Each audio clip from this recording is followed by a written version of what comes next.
Hi, I'm Tori and I am a doctor of physical therapy who specializes in pelvic dysfunction, which means I treat things that can go wrong around the pelvis, and this includes different kinds of bladder dysfunction. After making some other videos to do with pelvic health, I've gotten the request to talk about the potential dangers of holding your pee for too long a few times. So that's exactly what we are going to discuss today. The dangers of holding pee for too long are mostly cumulative. Holding every once in a while during a good movie or while you're on a road trip isn't usually a big deal. It's when holding becomes a habit that it can pose harm to your health. In order to understand why, you need to understand the anatomy and function of the bladder, pelvic floor, and brain surrounding urination. So let's review those things together. Imagine that we're taking a look at my bladder and that I am facing you and have been cut down the center. You can appreciate that my bladder is here, sitting on top of my urethra, the tube that connects my bladder to the external world, and that my pelvic floor, a very important group of pelvic muscles, is here, living underneath my bladder and surrounding part of my urethra. Some of the pelvic floor muscles actually act as a urethral sphincter and are in charge of opening and closing the urethra, depending on what's going on. Now, the walls of the bladder are comprised of a smooth muscle, meaning this muscle, the detrusor, is not under your voluntary control. The detrusor relaxes and stretches to allow the bladder to fill with urine and contracts and squeezes during urination. Conversely, the pelvic floor muscles that create that urethral sphincter are comprised of skeletal muscle, meaning they are under your voluntary control, and they contract when the bladder is filling so that you don't leak, and relax to open the urethra when it's time to urinate. Finally, the bladder and brain communicate with each other via stretch receptors that line the walls of the bladder. Those receptors sense different volumes of urine and essentially tell your brain how full your bladder is and when it's time to urinate. So, the bladder fills throughout the day. Those stretch receptors sense it's filling and send messages to the brain. The brain then responds with urges of varying intensities,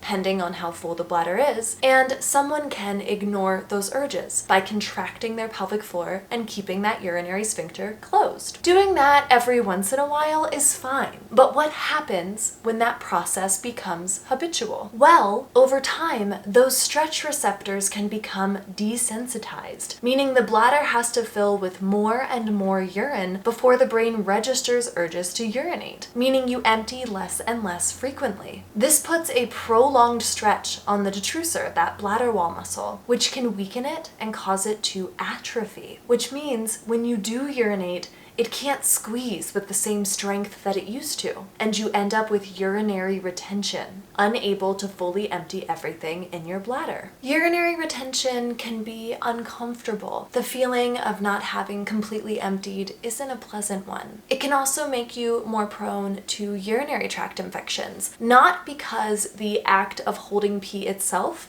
causes UTIs. UTIs are caused by bacteria that make their way up the urethra and into the bladder, but because if someone isn't flushing those bacteria regularly with complete and consistent and full urination, they're more likely to sit and be able to multiply in the bladder. Finally, in extreme cases, if that detrusor muscle becomes so overstretched that it can no longer squeeze or contract at all, someone may need to self-catheterize in order to empty their bladder. Conversely, if you are constantly having to contract the pelvic floor in order to keep that urethral sphincter closed, well, that prolonged contraction, just like a prolonged contraction in any other muscle group, can lead to a pelvic floor spasm, which can result in conditions like urgency frequency, urge incontinence, pelvic pain, low back pain, and even constipation. So if you're holding every once in a while, it's probably no big deal. But if you're holding all of the time, which is a habit I usually see develop in people who have jobs that don't really lend themselves to using the bathroom, like teachers, truck drivers,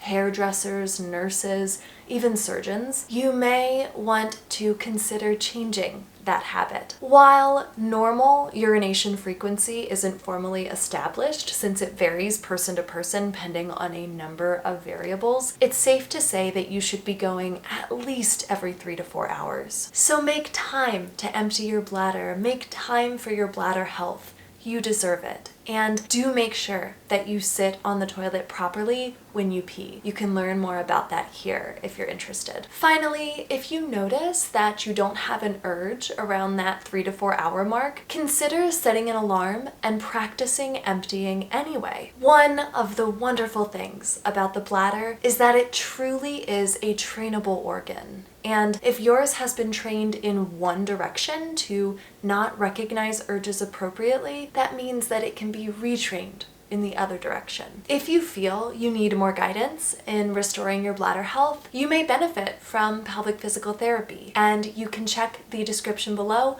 for a directory to help you find a provider near you. On that note, thank you so much for watching. If you enjoyed this video or found it helpful, please do give it a thumbs up. And if you didn't like it, give it a thumbs down and let me know what I can do to improve in the future. Please feel free to comment absolutely anything down below. Questions you have, content suggestions, feedback, anything really. I do try really hard to read and respond to all of my comments. Don't forget to check me out on Instagram. I'm really working on being more present on that platform. And finally, if you want to see more content from me, please do consider subscribing to the channel. I make videos not only about pelvic things, like today's video, but also about life things. Thank you again so much for watching. I hope that you have a wonderful rest of your day, and I will see you in the next video. Bye.